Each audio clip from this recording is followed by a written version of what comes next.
Secretary General Ban Ki-moon, Dr. Hamburg, ladies and gentlemen, I'm Noel Latif, President of the Foreign Policy Association, and I am delighted to welcome you to this joint program of the United Nations and the Foreign Policy Association.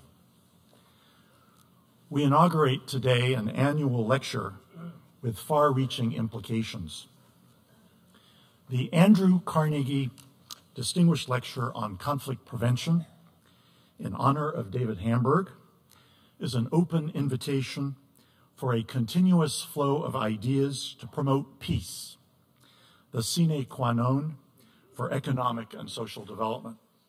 So it is fitting that we convene today in the Economic and Social Council Chamber of the United Nations. It is fitting that this lecture is in honor of and is being inaugurated by David Hamburg, who has devoted much of his professional life to the quest for peace. It is fitting that many of us are here united in our admiration for a great man whose vision has brought us to this moment of hope, in the words of Jane Hole-Lute of the United Nations Department of Peacekeeping, that we can prevent war from having the last word on the human race. The pillars upon which this great edifice of peace promotion rests are set out in David and Eric Hamburg's magnificent new book, Give Peace a Chance. It remains to us to realize the preventive diplomacy agenda. The world's collective conscience cries for new, nonviolent ways to resolve differences. War is not the answer. As Mahatma Gandhi put it, an eye for an eye will make the whole world blind. 95 years ago, the Foreign Policy Association was founded on Armistice Day to promote Woodrow Wilson's vision for a League of Nations. Shortly after the Foreign Policy Association was founded, it sponsored a global essay competition with a $100,000 prize. The topic, How to End War Forever. Secretary General Ban Ki-moon has said, I grew up in war and saw the United Nations help my country to recover and rebuild. That experience was a big part of what led me to pursue a career in public service. As Secretary General, I am determined to see this organization deliver tangible, meaningful results that advance peace, development, and human rights.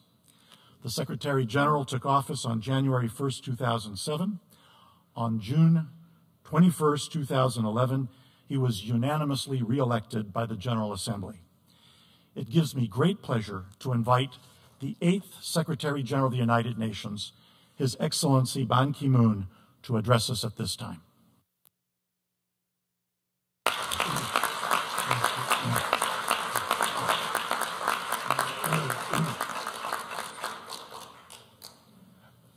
Thank you, Mr. Noel Latif, President of the Foreign Policy Association, Dr. David Hamburg, Dr. Eric Hamburg,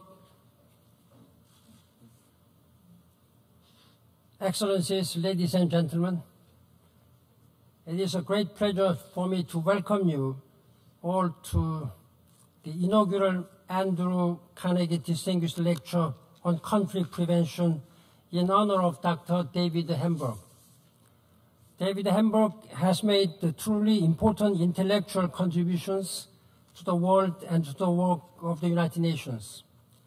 During his 15 years at the head of the Carnegie Corporation, he helped to transform the way the United Nations government, NGOs, and the broader public look at a range of issues from public health and education to nuclear non-proliferation to conflict prevention. His work on conflict prevention has been especially notable. When I came to office, one of my main priorities was to improve the United Nations' ability to address brewing tensions before they become bigger and costlier crises. I wanted us to make greater use of the many tools available under Chapter 6 of the UN Charter to prevent armed conflict. In this endeavor, one of our major reference points has been the seminal 1997 report of the Carnegie Commission on Preventing Deadly Conflict. All the key elements of their report resonate and guide us to this very day. The focus on early action, national ownership, and the critical role of civil society, the building of effective institutions based on the rule of law, the need to address the full range socio-economic and political factors for lasting peace to take root, and the acknowledgement that in extreme situations, the use of force remains an important tool to prevent even greater atrocities. The United Nations has come a long way in internalizing and operationalizing these insights. Our special envoys are the most visible manifestations of our growing emphasis on preventive diplomacy. These envoys can now call on rapidly deployable expertise on ceasefire negotiations, power sharing, constitutional design, gender issues, and other aspects of peace processes. Our regional offices in West Africa, Central Asia, and Central Africa act as forward platforms for preventive work. Our electoral assistance is increasingly geared towards preventing election-related violence. We have worked hard to bridge the gap between the political and development arms of the United Nations to more effectively address drivers of conflict. And we have helped to solidly embed the responsibility to protect in the UN's normative framework. These efforts have yielded concrete results. From Kenya to Kyrgyzstan and Cote d'Ivoire, we have kept the tensions from escalating. In Guinea, Yemen, and Somalia, we are accompanying difficult transition processes. At the same time, from Syria to Mali, to the Democratic Republic of the Congo and the Central African Republic, we are reminded on a daily basis that prevention has limits and shortcomings. Our efforts in preventive diplomacy are hampered by sovereignty concerns of the member states and fears of external interference. Preventive action can only succeed when the international community speaks with one voice. Divisions in the Security Council or in approaches among organizations can undermine the effectiveness of mediators. Early warning also remains a challenge. Social media are helping our ability to take the pulse of a country or a situation. But we have also been caught unprepared, and we need to improve our ability to engage preventively in fragile countries where we have only a development presence, as was the case in Sri Lanka. Ladies and gentlemen, the United Nations as its member states have much work to do. As we strive to get prevention right, let us continue to be inspired by the contributions of David Hamburg. His work has enabled us to make a quantum leaps in our approach to addressing armed conflict. As the title of his new book puts it, he is helping us all to give peace a chance. Dr. Hamburg, please accept our most sincere thanks for your contribution, and we look forward to your talks tonight. Thank you very much.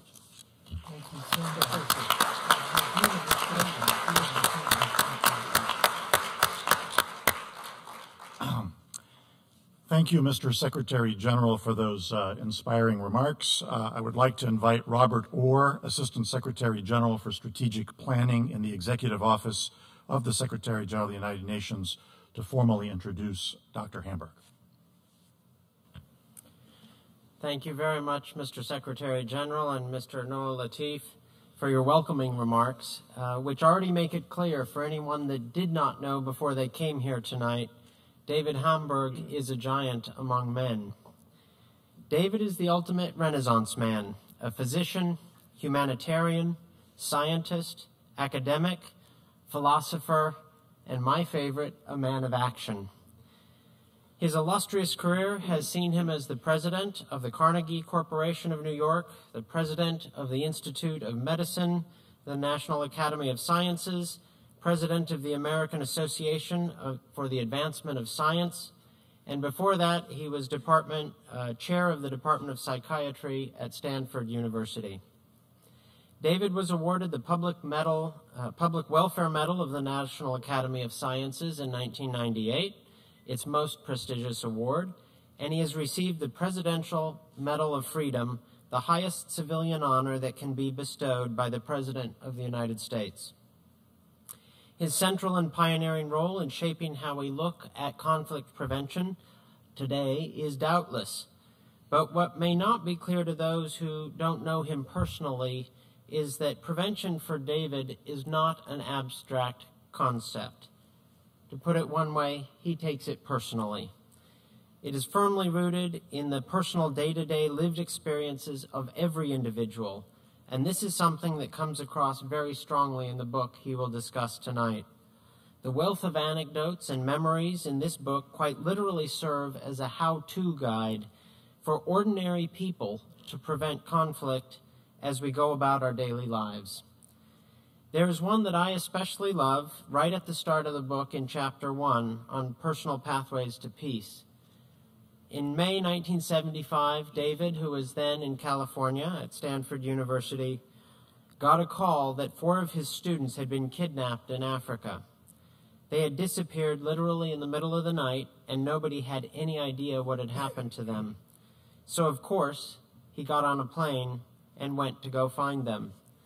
After several months of negotiating with Congolese rebels, at significant risk to himself, David was able to secure the release of all 4 of his students. The level of personal commitment that he has to his work and to all the people around him are not a surprise when you think back on how David began his work in this area. This event sums up neatly what Dr. David Hamburg is all about: compassion for individuals, understanding others, and building bridges. We have to take prevention personally to make it work. David and Betty have transferred these values to their children, notably their son Eric Hamburg, the writer, director, and producer who co-authored Give Peace a Chance with his father here today. Thank you, Eric. The final anecdote I would share with you by way of introduction of David is one that is a little closer to home to us here at the UN.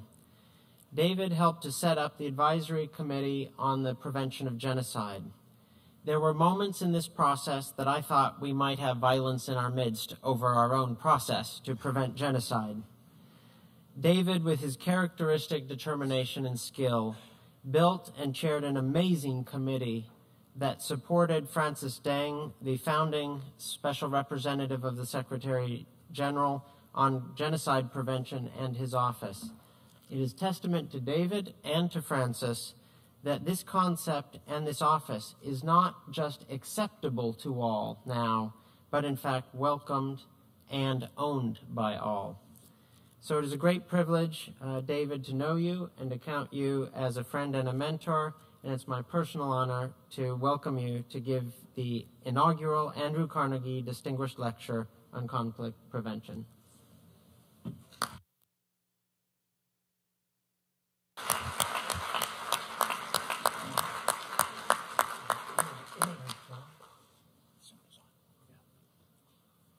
Well, this is very nearly overwhelming. I'm seldom short of speech, but at the moment it's difficult. I'm deeply grateful to the Secretary General for not only for his generous comments, but for his great leadership of the UN, and deeply grateful to Bob Orr, whose work I have seen in this building and throughout the world for many years, these are two magnificent people and illustrate the quality of the UN. The quality of the UN. So here I am among dear friends who have given me great stimulation, support, and encouragement as part of a wonderful institution. I touch on personal experiences, as Bob said, that influenced my thinking and action. But many of those personal experiences occurred either right here in this building or in UN activities throughout the world. There's so many I could mention, but I particularly thank you, Ban Ki-moon, Babur, Francis Deng, Kofi Annan, Boutros Boutros-Ghali, Cyrus Vance, Desmond Tutu, Sadako Ogata, and many others. I thank Noah Latif, who was the first person outside the circle, the intimate circle of people concerned with these issues, to recognize the importance of the issue. He wrote a brilliant review of the Vance Hamburg Commission, Carnegie Commission on Preventing Deadly Conflict, and that review had repercussions throughout the world.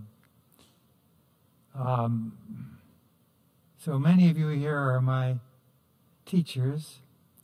I am glad to meet Mr. Billman tonight. I had not known him before, though I had known of him.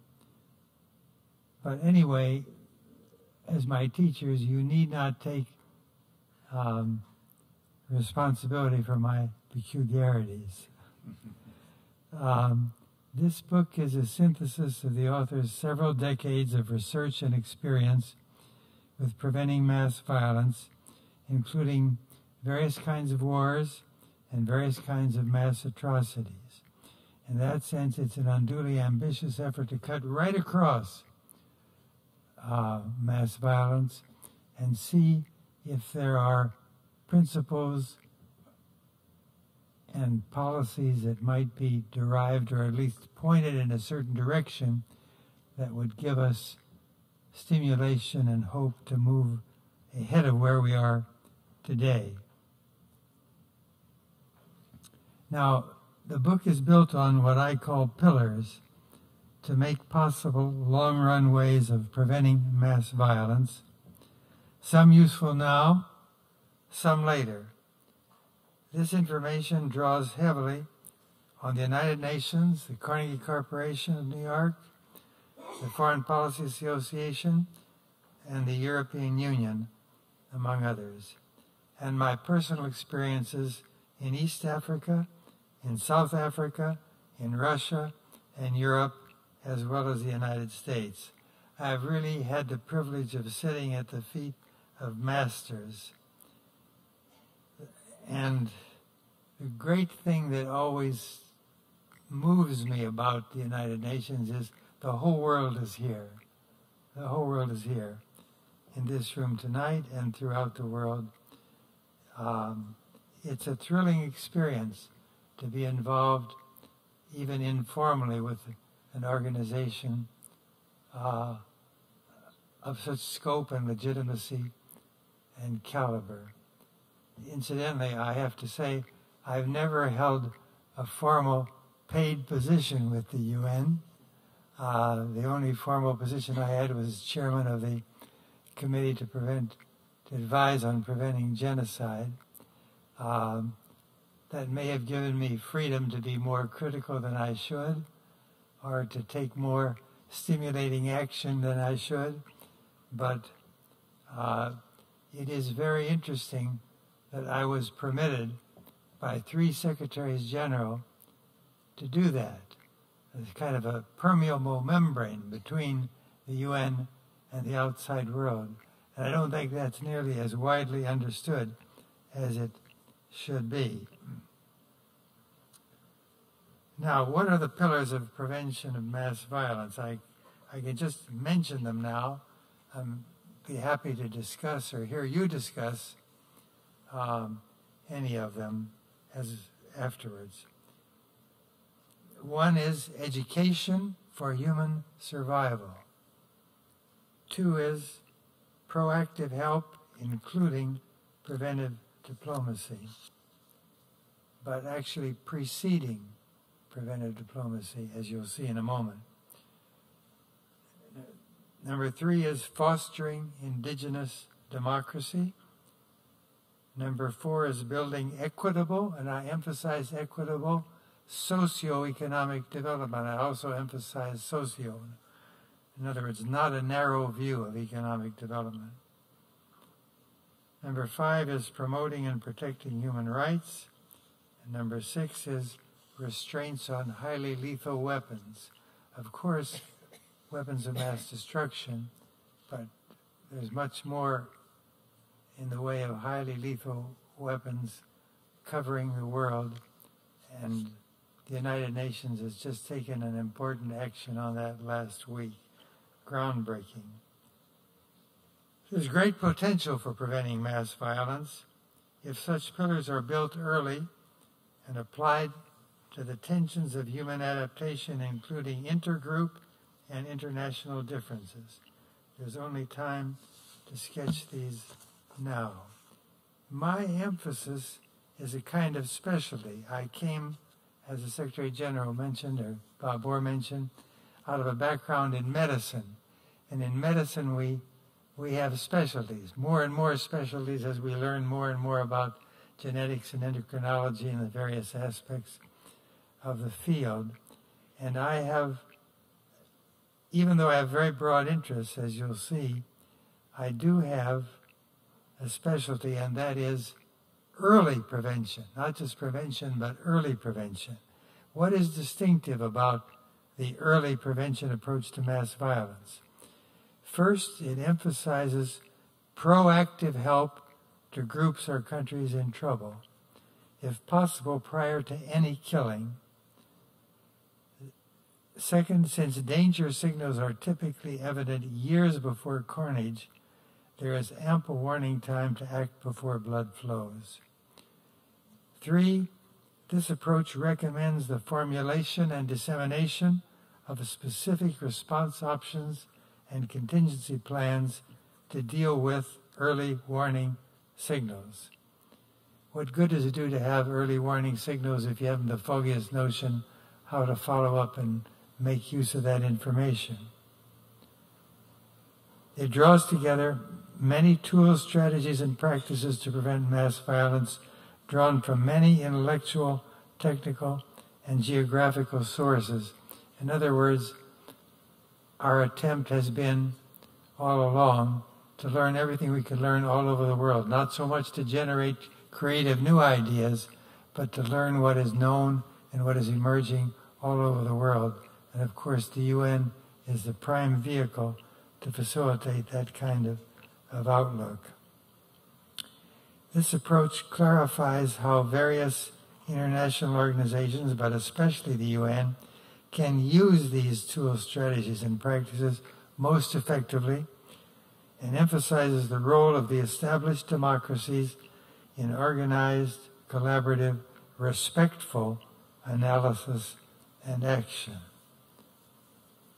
Now, as the Secretary General mentioned, there are often obstacles to even the most benign and useful help that can be offered. And so one needs points of entry for cooperative help in early conflict resolution. Let me give briefly a few examples.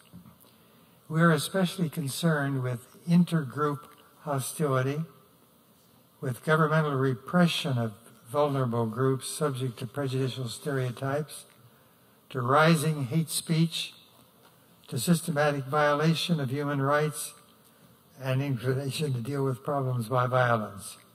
However, there are many countries, despite what I've just said about obstacles in the name of sovereignty or the name of self-protection, there are many countries and sizable groups within almost every country who find such tendencies toward hatred and violence very dangerous and unwelcome. Hatred and violence are not inevitable in human adaptation. What are some examples of points of entry for proactive help?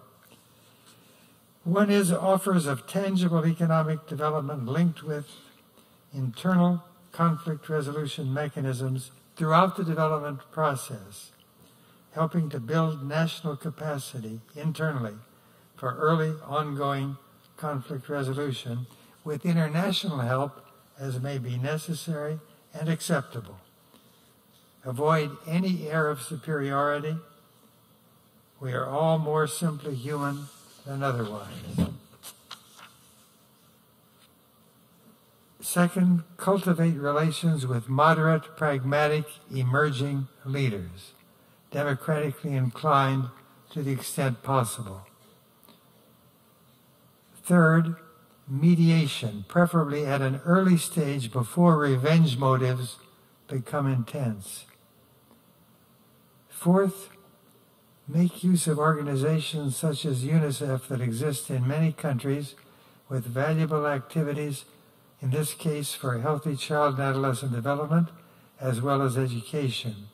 The offer of extra support from the international community for such constructive units can be very attractive, especially in light of the almost universal human attraction to the well-being of our own children.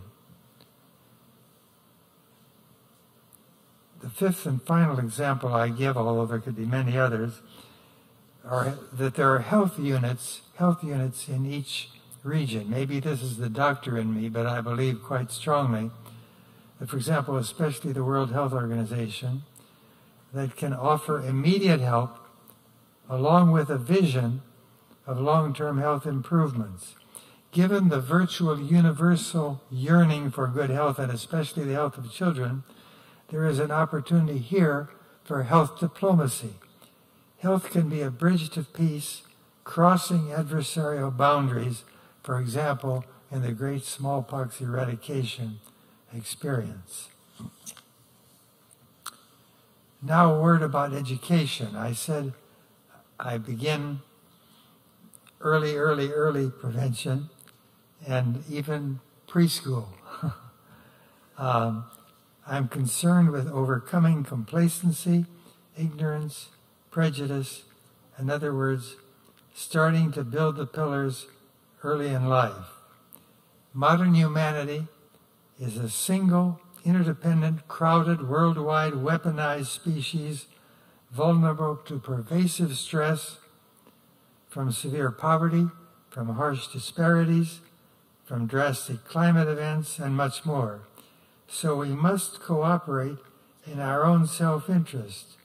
It's not a matter simply of altruism, though it is that, but it's our own self-interest to face up to the dangers and see what we can do as early as possible and build the pillars, so to say, from the ground up. This should be crucial in modern education, but I regret to say it is not. It is fairly rare in education at an early level.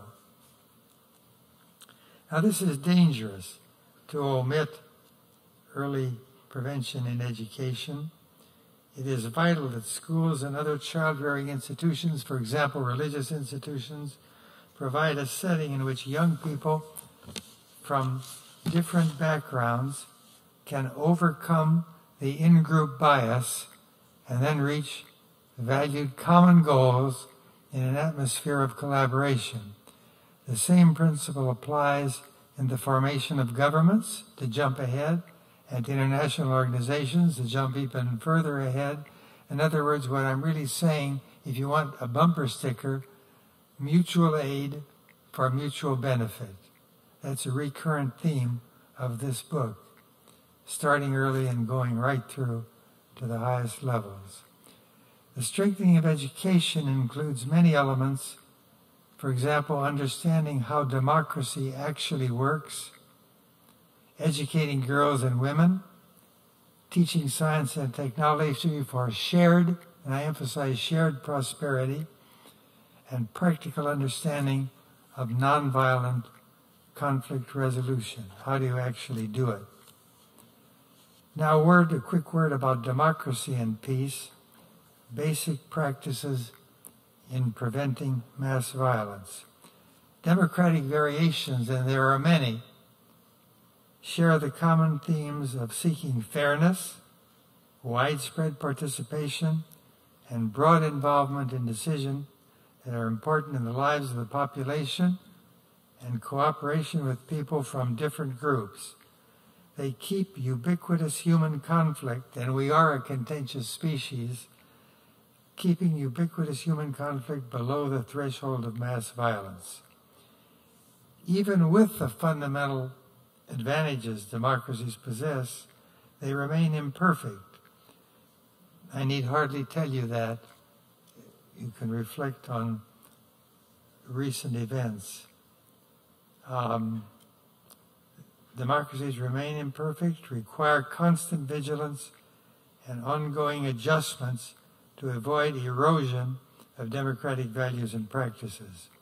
Freedom of speech, crucial as it is, can tragically be converted to hate speech or ruthless, unscrupulous election tactics. Powerful special interest groups can damage the democratic process. Yet there are many more democracies today than the world had only a few decades ago. One remarkable step, and only one, that is largely a product of the 1990s, is the international monitoring of election campaigns. Now, in my view, there are three elements.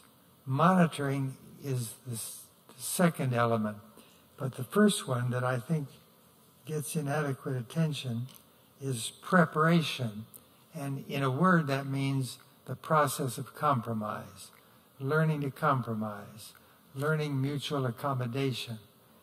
Democratic elections are much likely to work if there is that habit, that skill, that turn of mind before the election occurs. Second, honest voting standards.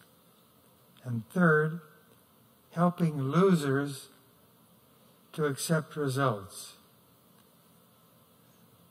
to prevent a violent aftermath to the election induced by losers. Elections are fundamentally valuable, but they can be dangerous, especially at the point of a gun. Now a word about humane economic growth, what we used to call development. I think development is too narrow.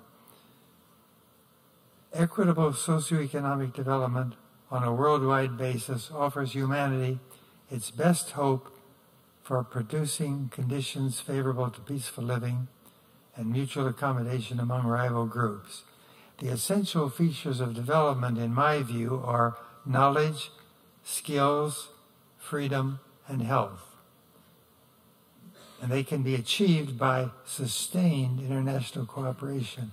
I do mean sustained, because no country, no matter how large and powerful, is adequate at the task of sustaining the kind of help that will bring about the essential requirements for equitable socioeconomic development.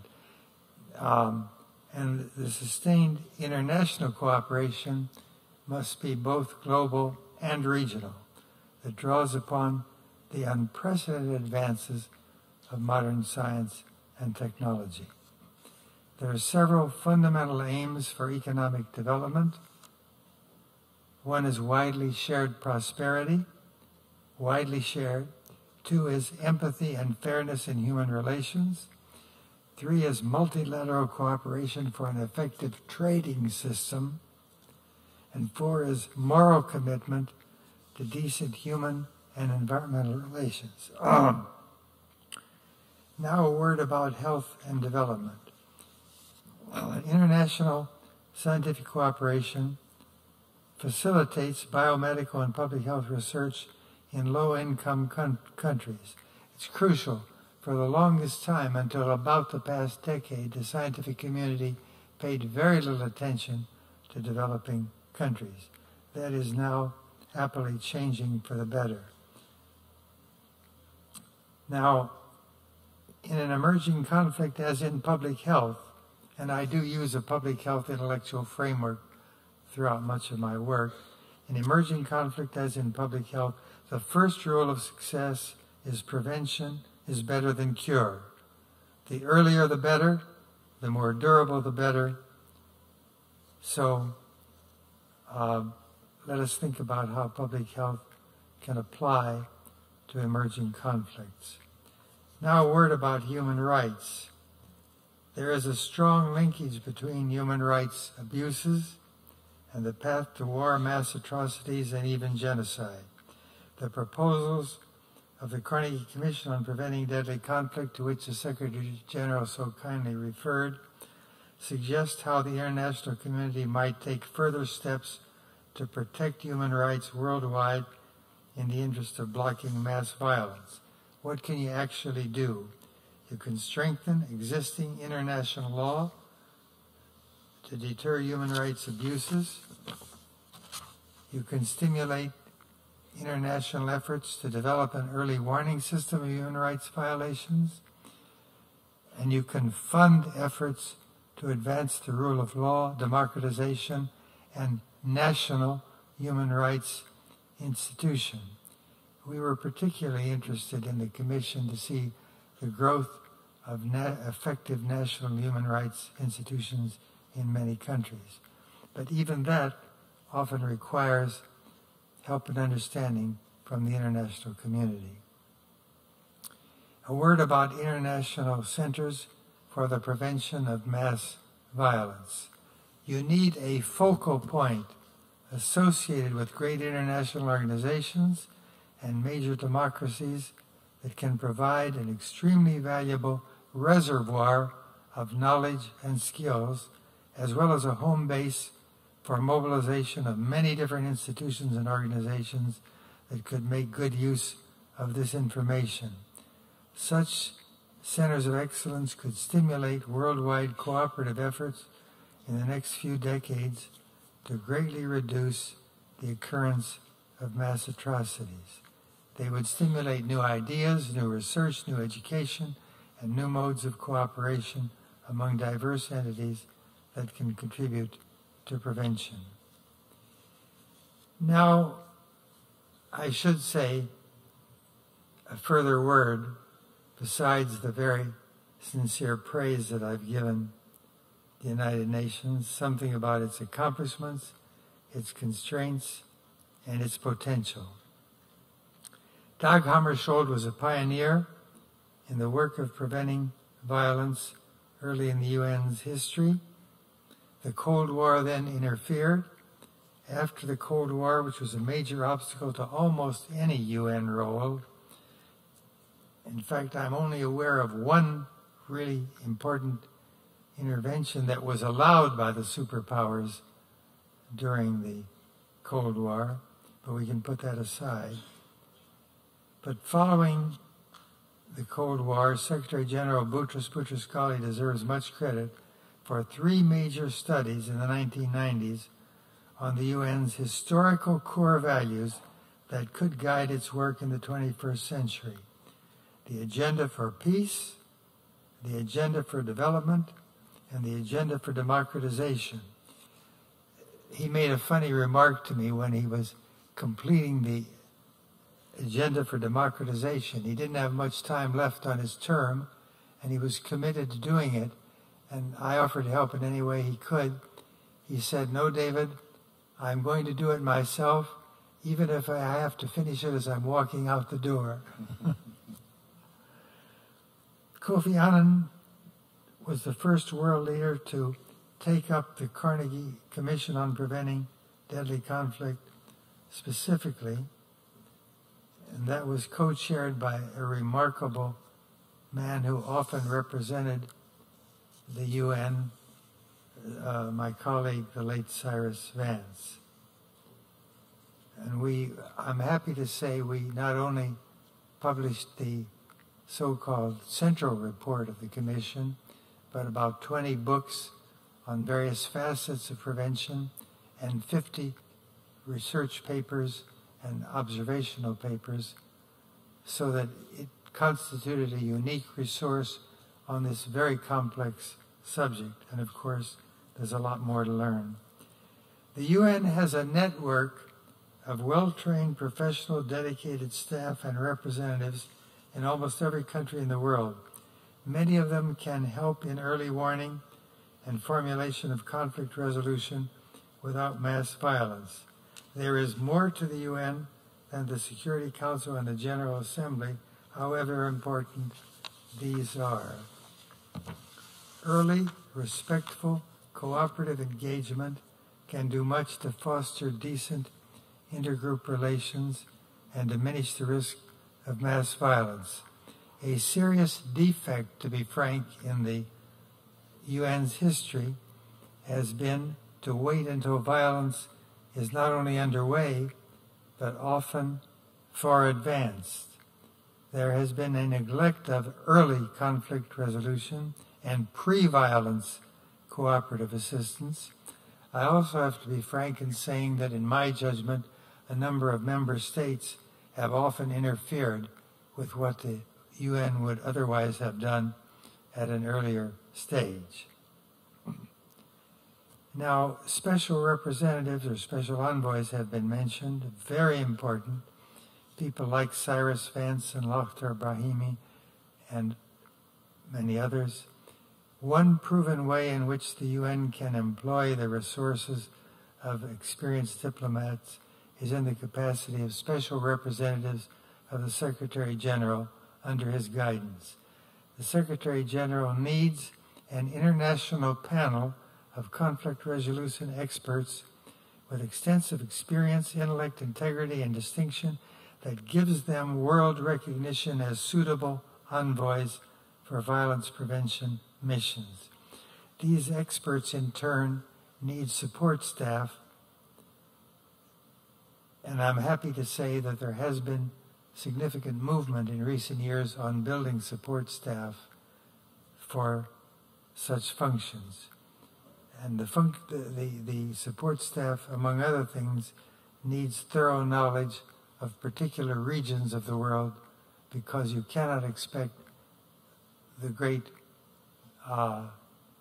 envoys to know details of the whole world. Now, tools for violence prevention available to the UN Security Council. Elizabeth Cousins outlines some resources available to the Security Council for preventing violence. She mentions agenda setting, fact-finding missions, diplomatic initiatives, economic sanctions, and peace operations as instruments the Council can deploy to prevent outbreak or escalation of mass violence. Studies that examine sanctions, including some that were stimulated by the Carnegie Commission, examine sanctions and their efficacy and stress the importance of carefully targeting. We have moved in that direction, carefully targeting these instruments on perpetrators to avoid collateral damage or harm to the general population.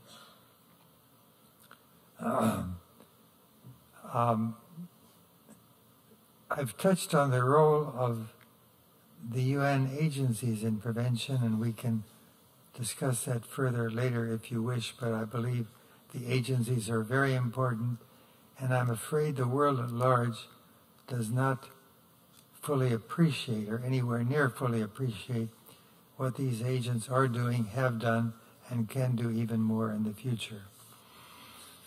A very important and somewhat controversial set of agencies in or closely related to the UN are the World Bank and the United Nations Development Program. They have done valuable work in socioeconomic development despite the narrow interpretation of economic development which has characterized much of their history. In the past decade, in my personal judgment, the World Bank and the UNDP have become more democratically oriented.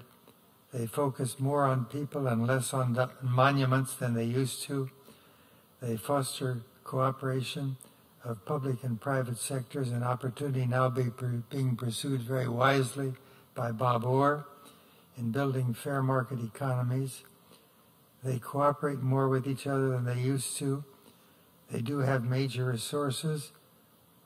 They cover almost the entire world, and they now pay serious attention to preventing deadly conflict beyond previous experience, as reflected in the remarkable World Development Report of 2011.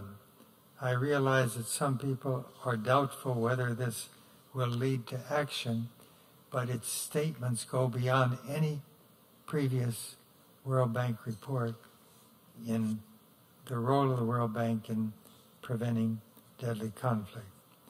Finally, a word about UNITAR, the United Nations Institute for Training and Research, a small gem in the crown of the UN, which conducts excellent training and research all over the world on subjects of great practical importance for the international community, such as climate change.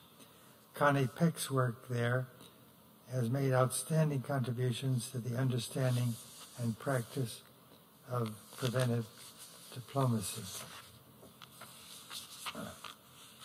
Now,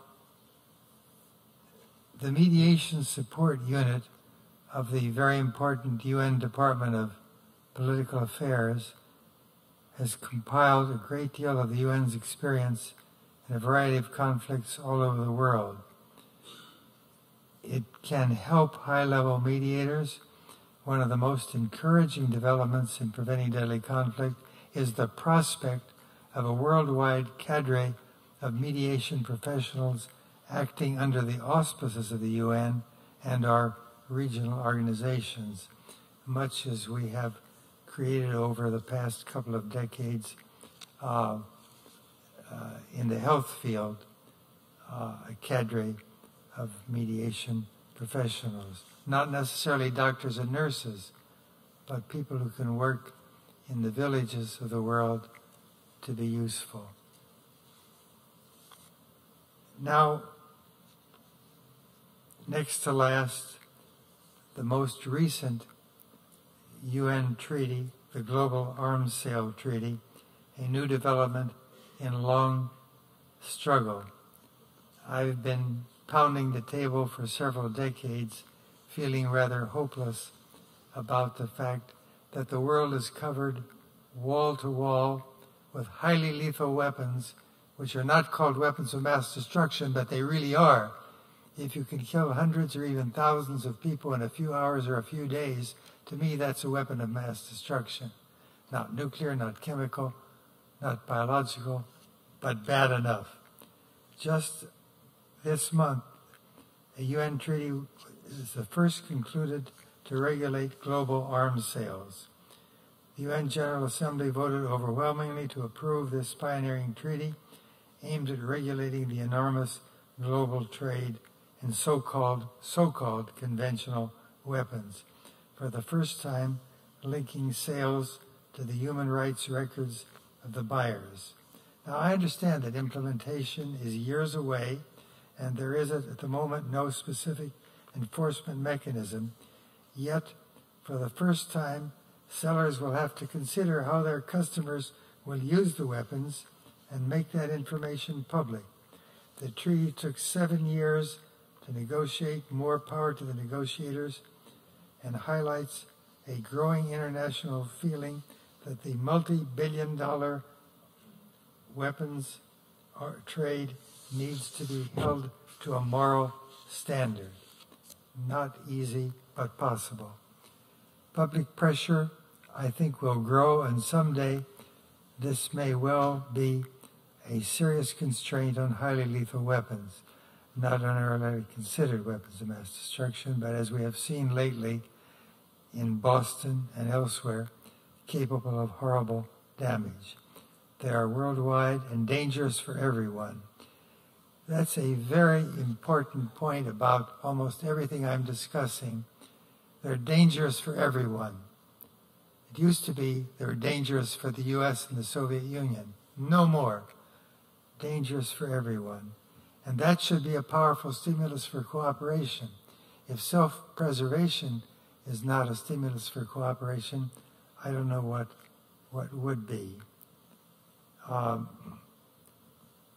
One important recent window into the UN's work on prevention has been mentioned already. I'm very happy that Francis Deng is here tonight.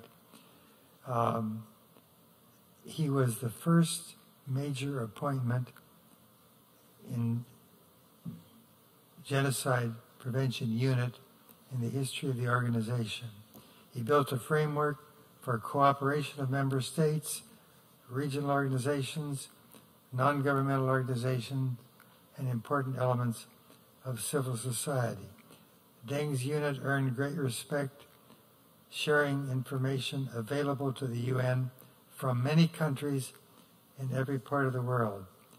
His functions, in my judgment, were fundamentally educational, helping many leaders and organizations and concerned citizens to see that genocide is an extreme form of identity conflict in which there are predisposing factors of gross unfairness, and they can be overcome. After completing his 5-year term, he is now the ambassador from South Sudan to the United States and has a very worthy successor in Adama Dieng. It is a long and vital enterprise in light of the absence of preventive efforts in most of human history on preventing genocide.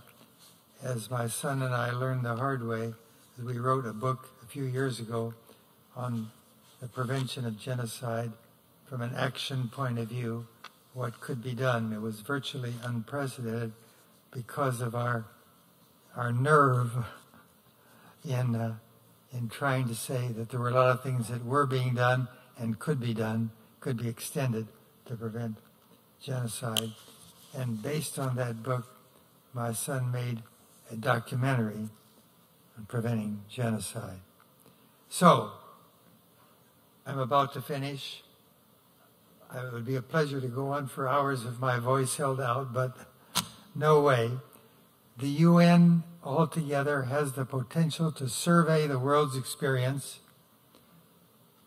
to learn everything there is to know about ways of preventing mass violence, to extract the most promising actions and make them available to groups in distress, nation states, regional organizations, and NGOs. Over time, the UN can develop a comprehensive program of prevention, a set of principles and practices for a long-term prevention of mass violence. Let us hope the creativity of recent years in the UN and related organizations, carried out by many of you who are here tonight, that creativity will lead to better ideas than those I have offered and more effective actions. Why not? There is so much in human intelligence, ingenuity, and decency. This is truly possible sooner or later. I hope sooner. Thank you very much.